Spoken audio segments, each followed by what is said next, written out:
बहुत पुरानी बात है।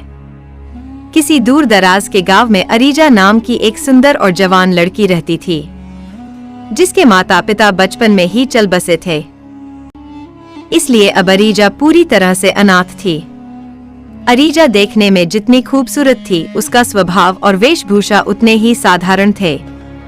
उसने अपने आंगन में एक गाय पाल रखी थी और वह गांव में घर घर जाकर गाय का दूध बेचती थी। उसके गुजारे का यही एकमात्र सहारा था। वह गरीब जरूर थी, लेकिन उसकी मेहनत और दयालुता की मिसाल पूरे गांव में दी जाती थी। गांव में हर कोई यही कहता था कि अरीजा जैसी दयालु और निस्वार्थ लड़की मिलना बड़े नसीब की बात है। एक दिन अरीजा सवेरे सवेरे अपनी गागर में दूध भरकर जंगल के रास्ते से गुजर रही थी। पक्षियों की चहचहाहट और ठंडी हवाओं के बीच अचानक उसकी नजर कुछ अजीब सी चीज पर पड़ी। उसने गौर करके देखा तो झाड़ियों के बीच एक युवक बेहोश पड़ा हुआ था। वह युवक देखने में राजा जैसा लग रहा था, लेकिन उसके शरीर में अनगिनत कांटे चुभे हुए थे। वह युवक दर्द से कराह रहा था। यह देख अरीजा का दिल पसीज गया और उसने तुरंत उसकी मदद करने का फैसला किया।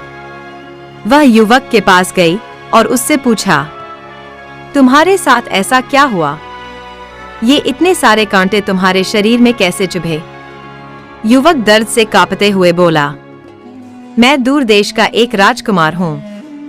एक दिन मैं शिकार खेलने के लिए अपने नगर से निकला था। घने जंगल में जाकर मुझे एक हिरन दिखाई दिया।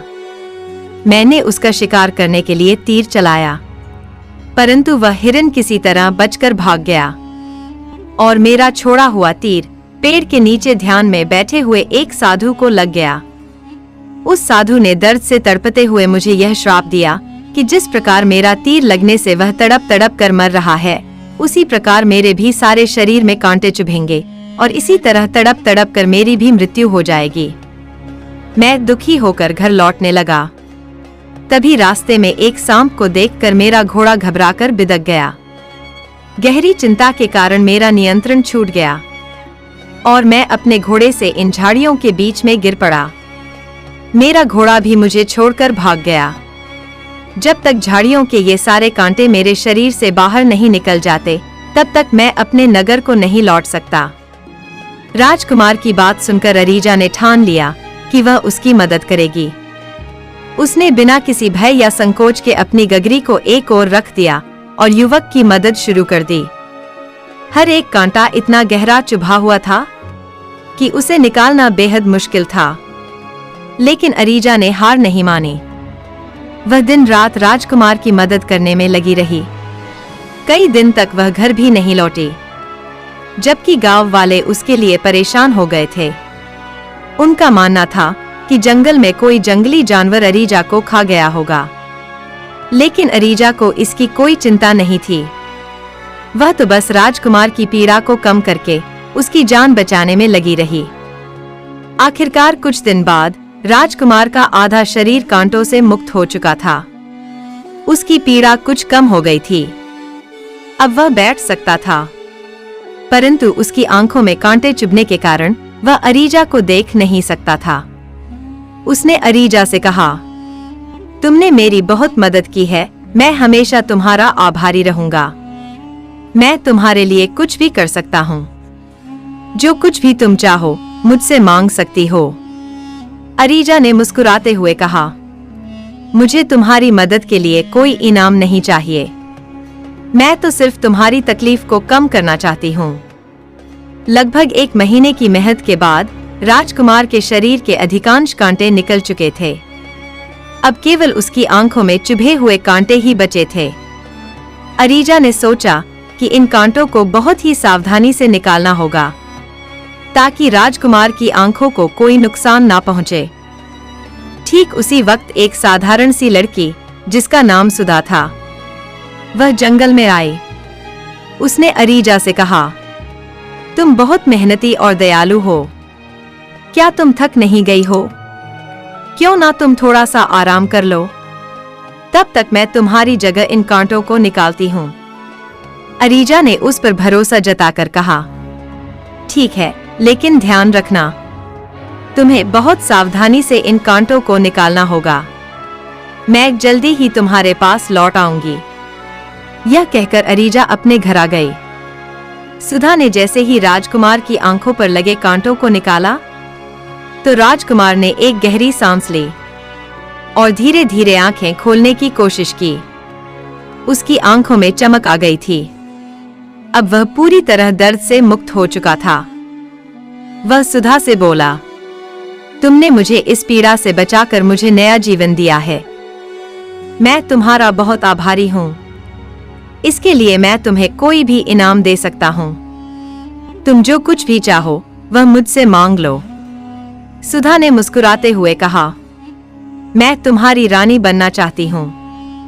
राजकुमार ने हंसते हुए कहा, मुझे यह स्वीकार है। इसी बीच अरीजा वहां पहुंच चुकी थी। सुधा और राजकुमार की बातें सुनकर अरीजा का दिल टूट गया। वह सोचने लगी कि उसकी दयालुता का क्या परिणाम है। क्या यही उसका बदला था?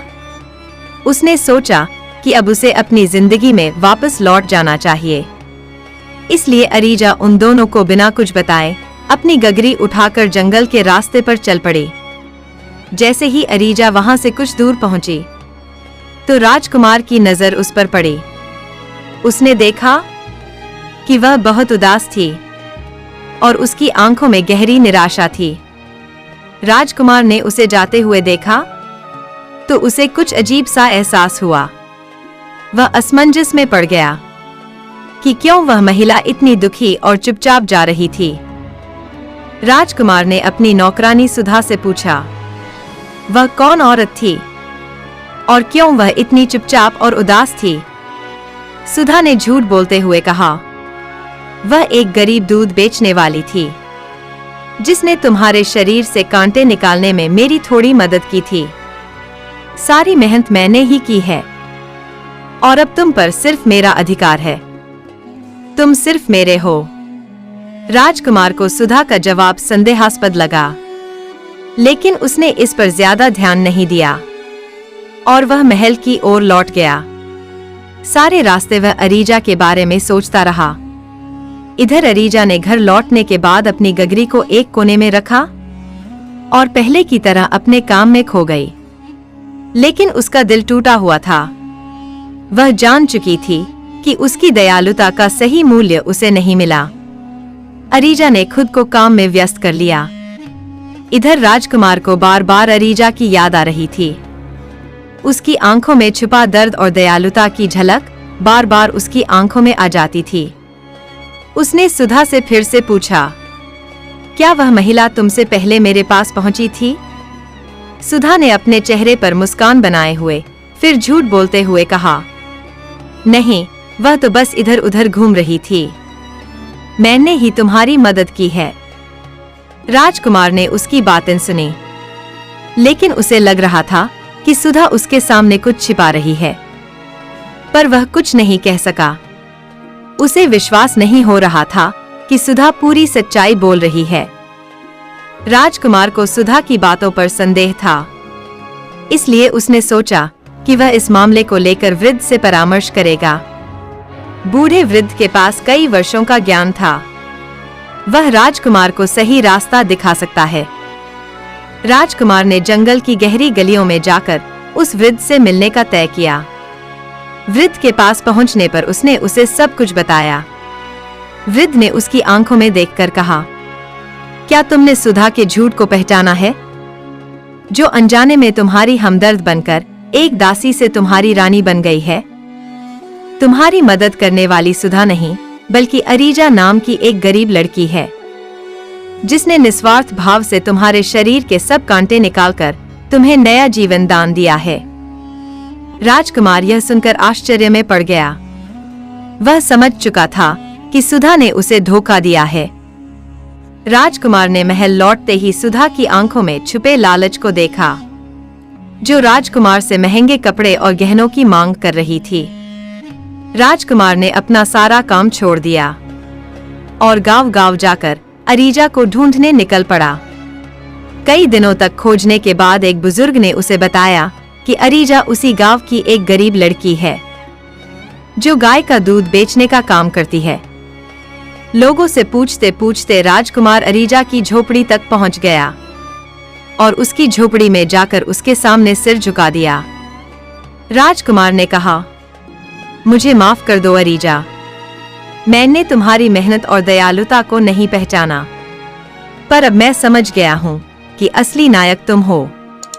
अरीजा ने धीरे से कहा, मैंने तुम्हारी मदद किसी इनाम या पहचान पाने के लिए नहीं की थी, लेकिन अब तुम सच जान चुके हो, यही मेरे लिए सबसे बड़ी बात है। राजकुमार ने अरीजा से पूछा, क्या तुम मुझसे शादी करके मेरी रानी बनना स्वीकार करोगी? अरीजा को राजकुमार की आंखों में सच्चाई और सम्मान की झलक दिखाई दी, इसलिए उसने चुपचाप मुस्कुराते हुए कहा, तुम्हारी मदद के लिए मैं आभारी हूं, लेकिन मैं अपनी सादगी भरी जिंदगी में बहुत खुश हूं। मुझे किसी शाही जीवन की आवश्यकता नहीं है।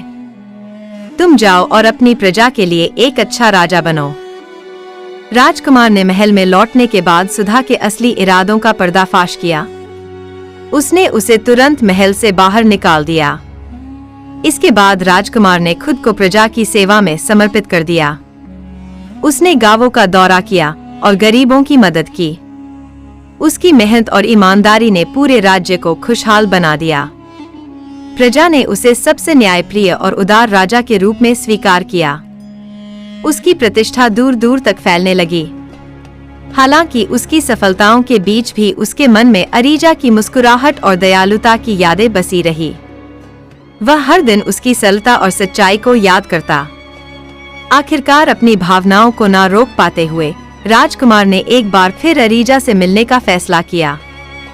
इस बार वह अपनी शाही पोशाक में नहीं, बल्कि साधारण कपड़ों में उसके पास गया, ताकि वह उसकी सादगी से जुड़ सके। राजकुमार ने विनम्र स्वर में कहा, अरीजा, मेरा उद्देश्य तुम्हें बदलना नहीं, बल्कि तुम्हारे साथ तुम्हारी इस सरलता में जीवन जीना है। क्या तुम मेरे साथ एक नई शुरुआत करोगी? अरीजा ने पहली बार उसे गौर से देखा और उसकी आंखों में सच्चाई देखकर हल्के से मुस्कुराई। वह जानती थी कि राजकुमार ने अपने दिल से यह बात कही है। अरीजा ने राजकुमार का प्रस्ताव स्वीकार करके अपनी सहमति दी और जल्दी ही पूरे नगर में उनके विवाह का जश्न मनाया गया। यह शादी दो लोगों की नहीं, बल्कि दो विचारों का मिलन थी। अरीजा की सादगी और करुणा ने हर फैसले को अधिक मानवीय बना दिया और राजकुमार की शक्ति और विवेक ने हर योजना को सफल बनाया। उनकी यह कहानी सच्चाई, दयालुता और मेहनत की एक मिसाल बन गई। अगर यह कहानी आप सभी श्रोताओं को पसंद आई हो तो इसे लाइक करना ना भूलें। और हाँ, ऐसी ही और भी दिलचस्प और ज्ञानवर्धक कहानियां सुनने के लिए हमारे चैनल को सब्सक्राइब भी जरूर कर लें। आपका एक सब्सक्राइब हमें नई कहानियां लाने के लिए प्रेरित करता है। धन्यवाद दोस्तों।